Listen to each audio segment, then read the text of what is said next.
Достар, сәлем баршаңызға. Сіздермен Айзада. Бүгін біз сіздермен карамель дайындайтын боламыз. Ең алдымен түбі қалың ыдысымызға қантымызды саламыз. Үстінен қайнап тұрған ыстық суымызды құйып, араластырмай баяу отта қайнататын боламыз.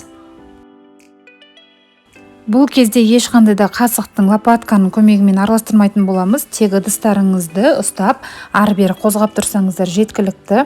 Қанттарыңыз толығымен еріп, дәл видеодағыдай қайнайды. Және осылай қайнап, янтарный түске боялғанын күтетін боламыз. Қайнаған уақытқа дейін оттарыңыз қатты жана берсе болады, және дәл осылай қайнаған сәттен бастап орташа баяу отта қайнататын боласыздар. Өйткені қатты отта қайнаса, қанттарыңыз күйіп кетуі мүмкін. Ал оған дейін кілегейлеріңізді бір ыдысқа құйып, астына от жағуға дайындап қойыңыздар. Өйткені біздің қантымыз янтарный түске айналған кезде біздің сливкемізде, яғни кілегейімізде қатты ыстық болып тұруы қажет. Бірақ та сақырлатып, қайнатып қоймауымыз керек.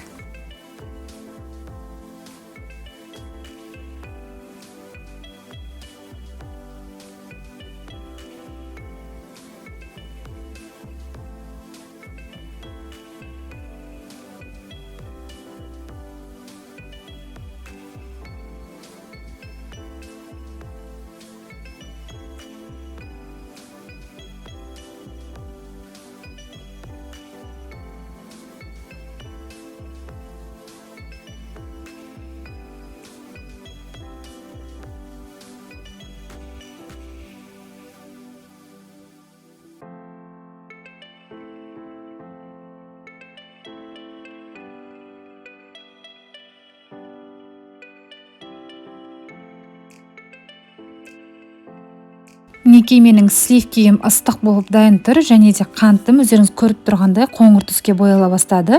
Осы сәтте тек лопатканың көмегімен араластырып отырып, ыстық сливкемізді аз-аз мөлшерде қолымызды күйдіріп алмай абайлап құятын боламыз, және әр құйған сайын активно араластыруымыз қажет. Ыстық кілегейді ыстық карамельдің үстіне құйған сәтте осылай көпіршірейді, шашырайды, қатты сақырлап қайнайды. Осы сәтте абай болыңыздар, бұл өте ыстық. Дәл осы сливкеларыңызды құйып болғаннан кейін кішкене шым-шым тұз саламыз.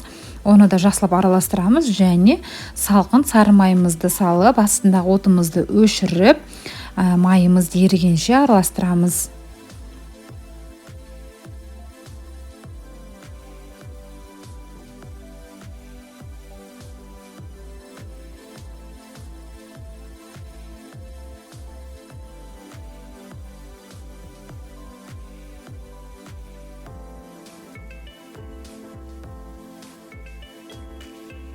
Дайын болған карамеліміз сәл суыған сәтте банкыға сүзгі арқылы өткізіп құйып алатын боламыз. Осымен біздің карамеліміз дайын.